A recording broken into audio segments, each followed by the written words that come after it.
आज हम एक ऐसे सवाल पर बात करेंगे जो जो शायद हम सब कभी ना कभी सोचते हैं। सरकार चलाने का सबसे सही तरीका क्या है? क्या वो जिसमें एक मजबूत नेता हो जो फटाफट सारे फैसले ले, या फिर वो जिसमें हम सबकी भागीदारी हो, भले ही उसमें कितना भी वक्त क्यों ना लगे? ये सवाल बहुत पुराना है और आज हम जिस स्रोत की गहराई में उतरने वाले हैं, लोकतंत्र क्या और क्यों, वो इसी गुत्थी को सुलझाने की कोशिश करता है। बिल्कुल। तो आज का हमारा मिशन है लोकतंत्र की इस पहेली को समझना। सुनने में एक कागज पर तो ये दुनिया की सबसे अच्छी व्यवस्था लगती है, लेकिन क्या असल में ये उतनी खरी उतरती है? और ये सिर्फ किताबी बातें नहीं रहेंगी। हमारा स्रोत हमें पाकिस्तान, चीन, भारत जैसे असली देशों के उदाहरण देता है। इससे हमें ये समझने में मदद मिलेगी कि इन विचारों का असर लोगों की असल जिंदगी पर कैसे पड़ता है। तो फिर चलिए एकदम शुरू से शुरू करते हैं। हमारे स्रोत में लोकतंत्र की जो सबसे सरल परिभाषा दी गई है वो ये है कि ये वो शासन है जिसमें शासकों का चुनाव लोग करते हैं। सुनने में तो बहुत सीधा लगता है। हाँ हाँ, लेकिन यहीं तो मजेदार सवाल उठता है। क्या सिर्फ वोट डाल देना ही लोकतंत्र है? इसी को परखने के लिए हमारा स्रोत हमें 1999 में पाकिस्तान ले जाता है। वहां जनरल परवेज मुशर्रफ ने एक चुनी हुई सरकार का तख्ता पलट कर दिया था। हाँ, मुझे याद है। और फिर वो खुद को पहले मुख्य कार्यकारी और फिर राष्ट्रपति उन्होंने घोषित कर दिया। हाँ, एक जनमत संग्रह भी करवाया था जिस पर काफी सवाल उठे थे। बिल्कुल। उस जनमत संग्रह पर धोखाधड़ी के बहुत गंभीर आरोप थे। लेकिन इसके बाद की कहानी और भी दिलचस्प है। 2002 में उन्होंने एक लीगल फ्रेमवर्क ऑर्डर जारी किया। अच्छा। जी, और इस कानून के तहत राष्ट्रपति के पास ये ताकत आ गई कि वो चुनी हुई राष्ट्रीय और प्रांतीय विधानसभाओं को भंग कर सकते थे। एक मिनट, मतलब लोगों ने अपने प्रतिनिधि चुने, जी विधानसभाएं बनी, जी हाँ, बिल्कुल। लेकिन उन सबको भंग करने का रिमोट कंट्रोल एक ऐसे व्यक्ति के पास था जिसे लोगों ने नहीं चुना था। आपने एकदम सही पकड़ा। चुनाव हुए, प्रतिनिधि भी चुने गए, मंत्री भी बने, लेकिन देश के जो बड़े और अंतिम फैसले थे वो लेने की शक्ति जनरल मुशर्रफ और सेना के अधिकारियों के पास ही रही। तो अब आप बताइए, क्या हम इसे लोकतंत्र कहेंगे? नहीं, बिल्कुल नहीं। ये तो लोकतंत्र के नाम पर एक दिखावा हुआ। ये तो ऐसा है जैसे किसी कंपनी के कर्मचारी अपने डायरेक्टर तो चुन लें, लेकिन कंपनी चलाने के सारे फैसले कोई बाहर वाला आदमी ले रहा हो, तो उन चुने हुए डायरेक्टरों का क्या मतलब रह गया? बस यही बात लोकतंत्र की पहली और सबसे जरूरी शर्त को सामने लाती है। हमारा स्रोत साफ कहता है कि लोकतंत्र में अंतिम निर्णय लेने की शक्ति लोगों द्वारा चुने हुए प्रतिनिधियों के पास ही होनी चाहिए। तो पाकिस्तान का ये उदाहरण हमारी सीधी सादी परिभाषा को तोड़कर हमें पहली गहराई में ले जाता है। सिर्फ चुनाव होना काफी नहीं है, असली पावर किसके हाथ में है ये मायने रखता है। इस उदाहरण ने मुझे चीन के बारे में सोचने पर मजबूर कर दिया। वहां भी तो हर 5 साल में चुनाव होते हैं, तो क्या वहां भी ऐसी कोई छिपी हुई शर्त है? ये एक बेहतरीन सवाल है और ये हमें लोकतंत्र की दूसरी विशेषता की ओर ले जाता है, एक स्वतंत्र और निष्पक्ष चुनावी मुकाबला। स्वतंत्र और निष्पक्ष? जी, इसका मतलब है कि चुनाव में लोगों के पास एक असली विकल्प होना चाहिए। ऐसा नहीं कि आप किसी को भी चुने, जीतेगी एक ही टीम। और चीन में यही होता है? देखिए, चीन में संसद के लिए चुनाव लड़ने से पहले हर उम्मीदवार को चीनी कम्युनिस्ट पार्टी से मंजूरी लेनी पड़ती है और संसद की ज्यादातर सीटें उसी पार्टी के सदस्यों या उससे जुड़ी छोटी पार्टियों को मिलती हैं।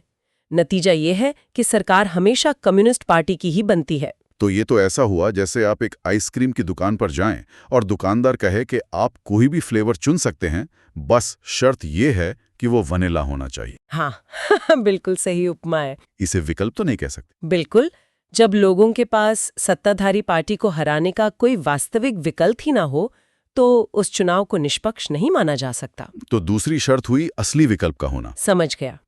तो पहला स्तंभ हुआ फैसले चुने हुए नेता लें। दूसरा, चुनाव निष्पक्ष हो और असली विकल्प दें। अब तीसरा स्तंभ क्या है? तीसरा स्तंभ है एक वोट, एक मोल, एक महत्व। सुनने में ये भी बहुत सीधा लगता है ना? लेकिन दुनिया में कई जगह इसे तोड़ा मरोड़ा गया है। इसका मतलब है कि देश के हर वयस्क नागरिक को वोट देने का अधिकार होना चाहिए और हर एक के वोट की कीमत बराबर होनी चाहिए। रुकिए, आप ये कह रही हैं कि कहीं ऐसा भी होता है कि एक इंसान का वोट दूसरे के वोट से ज्यादा कीमती हो?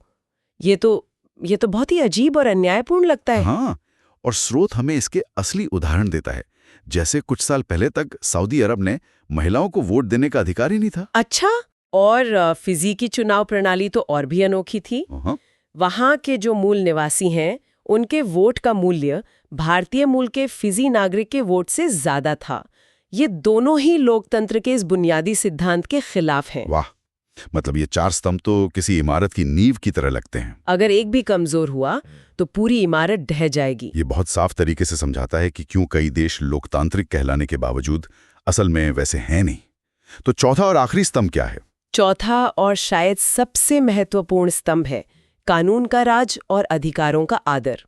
इसका मतलब ये है कि सिर्फ चुनाव जीत लेना किसी भी सरकार को मनमानी करने का लाइसेंस नहीं दे देता। अच्छा, मतलब बहुमत की तानाशाही नहीं चल सकती। सिर्फ इसलिए कि आप जीत गए इसका मतलब ये नहीं कि आप कुछ भी कर सकते हैं। एकदम सही। एक लोकतांत्रिक सरकार को भी संविधान के दायरे में रहकर काम करना होता है और नागरिकों के जो बुनियादी अधिकार हैं उनका सम्मान करना होता है, जैसे सोचने की, अपनी राय बनाने की, शांति से विरोध करने की, संगठन बनाने की आज़ादी, ये सब। और इन अधिकारों की रक्षा के लिए एक स्वतंत्र न्यायपालिका होनी चाहिए जो सरकार के दबाव के बिना काम कर सके। ईमानदारी से कहूं तो ये सारे नियम कानून सुनने के बाद लोकतंत्र एक बहुत ही उलझी हुई और धीमी व्यवस्था लगती है। कोई भी सोचेगा कि इससे तो अच्छा एक नेक और कुशल तानाशाह हो जो फटाफट सही फैसले ले। और हमारे स्रोत में भी लोकतंत्र की कुछ गंभीर कमियां गिनाई गई है ना। हाँ, और उन पर बात करना बहुत जरूरी है। लोकतंत्र के खिलाफ सबसे पहला तर्क यही दिया जाता है कि इसमें अस्थिरता होती है। नेता बदलते रहते हैं, सरकारें बदलती रहती हैं, जिससे नीतियों में ठहराव नहीं आ पाता। और दूसरा तर्क नैतिकता की कमी का है। कहा जाता है कि यहाँ तो बस सत्ता का खेल है, चुनाव जीतने के लिए साम दाम दंड भेद सब अपनाया जाता है, नैतिकता की कोई जगह नहीं होती। और एक आलोचना जो हम सब अक्सर सुनते हैं वो है फैसलों में देरी। कोई भी कानून बनाने से पहले संसद में घंटों बहस होती है, समितियों में चर्चा होती है, इतने सारे लोगों को मनाना पड़ता है कि जरूरी फैसलों में बहुत देर हो जाती है। लेकिन क्या ये देरी हमेशा बुरी होती है? मैंने सुना है कि जल्दबाजी का काम शैतान का। हो सकता है कि एक तानाशाह जल्दी फैसला ले ले, लेकिन अगर वो फैसला गलत हुआ तो उसे ठीक करने का कोई तरीका नहीं है। क्या लोकतंत्र की ये देरी असल में एक तरह का सेफ्टी फीचर नहीं है? आपने एक बहुत महत्वपूर्ण बात कही है जिस पर हम इसके फायदों में बात करेंगे, लेकिन पहले आलोचनाओं को पूरा कर लेते हैं। 2 और बड़ी आलोचनाएं हैं। एक, कि चुने हुए नेताओं को हमेशा लोगों के असल हितों की जानकारी नहीं होती, जिससे गलत फैसलों की संभावना रहती है। और दूसरा, भ्रष्टाचार, क्योंकि चुनावी मुकाबला इतना महंगा और गलाकाट होता है कि ये भ्रष्टाचार को जन्म देता है। ठीक है। अस्थिरता, देरी, भ्रष्टाचार, गलत फैसले, ये सूची तो काफी लंबी और डरावनी है। अब मुझे यकीन दिलाइए कि इस सारी गड़बड़ी के बावजूद लोकतंत्र में ऐसा क्या है जो इसे तानाशाही या राजशाही से बेहतर बनाता है? यहीं पर लोकतंत्र की असली ताकत सामने आती है। स्रोत के मुताबिक लोकतंत्र के पक्ष में सबसे मजबूत तर्क ये है कि ये दूसरों से अधिक जवाबदेही शासन है। एक लोकतांत्रिक सरकार जनता के प्रति जवाबदेह होती है। उसे पता है कि अगर उसने लोगों की जरूरतों का ध्यान नहीं रखा तो अगले चुनाव में जनता उसे बाहर का रास्ता दिखा देगी। क्या इसका कोई ऐसा उदाहरण है जो इस बात को एकदम साफ कर दे? एक बहुत ही शक्तिशाली और झकझोर देने वाला उदाहरण है।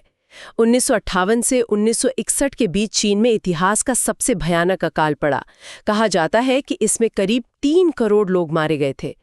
उसी दौरान भारत की आर्थिक हालत भी कोई बहुत अच्छी नहीं थी, लेकिन भारत में कभी इस पैमाने पर भुखमरी नहीं फैली। मतलब सिर्फ सरकार का ढांचा अलग होने की वजह से एक देश में करोड़ों जानें चली गईं और दूसरे में बच गईं, जबकि दोनों ही उस समय आर्थिक रूप से संघर्ष कर रहे थे। ये तो दिमाग सुनकर देने वाली बात है। अर्थशास्त्रियों का यही मानना है। भारत में लोकतांत्रिक व्यवस्था होने के कारण सरकार पर एक दबाव था।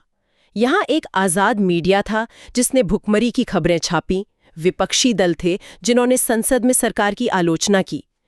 इस दबाव के चलते सरकार को हरकत में आना पड़ा और खाद्य सुरक्षा के लिए काम करना पड़ा। और चीन में उस समय एक दलीय शासन था, कोई आजाद मीडिया नहीं, कोई विपक्ष नहीं, तो सरकार को लोगों की तकलीफ का या तो पता ही नहीं चला, या पता भी चला तो उस पर कोई कार्रवाई करने का दबाव ही नहीं था।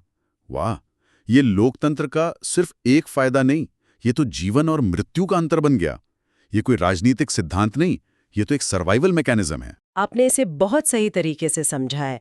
दूसरा बड़ा फायदा जो आपकी देरी वाली बात से जुड़ा है वो ये है कि लोकतंत्र बेहतर निर्णय लेने की संभावना को बढ़ाता है। हाँ, इसमें देरी होती है, लेकिन वो देरी इसलिए होती है क्योंकि इसमें बहुत से लोगों के दिमाग और नजरिए शामिल होते हैं।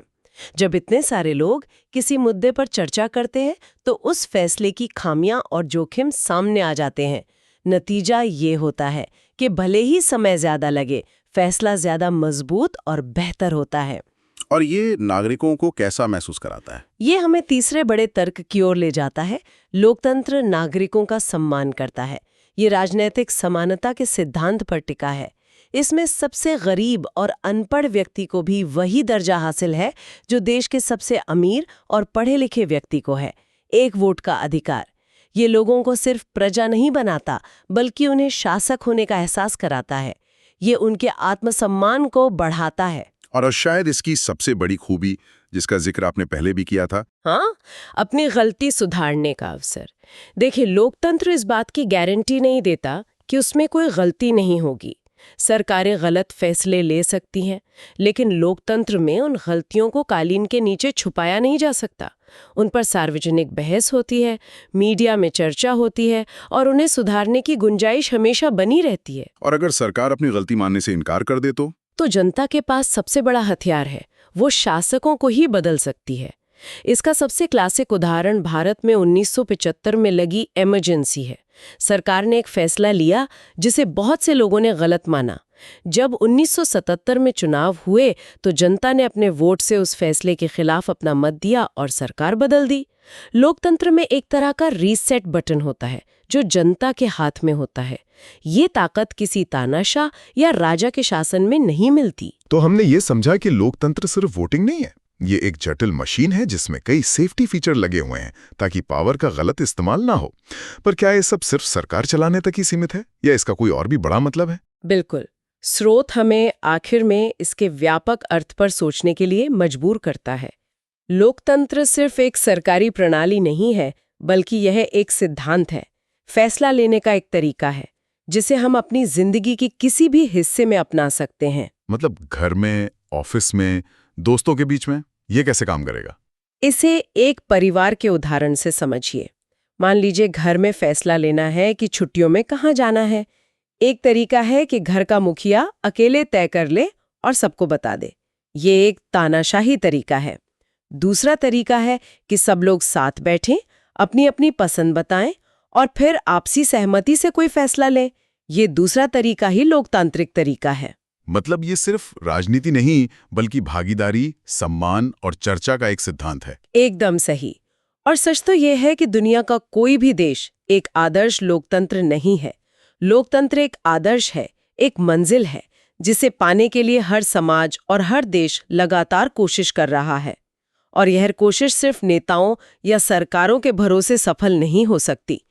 इसमें सबसे जरूरी भूमिका हम नागरिकों की है। तो आज हमने लोकतंत्र की एक सीधी सादी परिभाषा से सफर शुरू किया और उसकी जटिलताओं, उसके खूबियों और खामियों की गहराई में उतरे।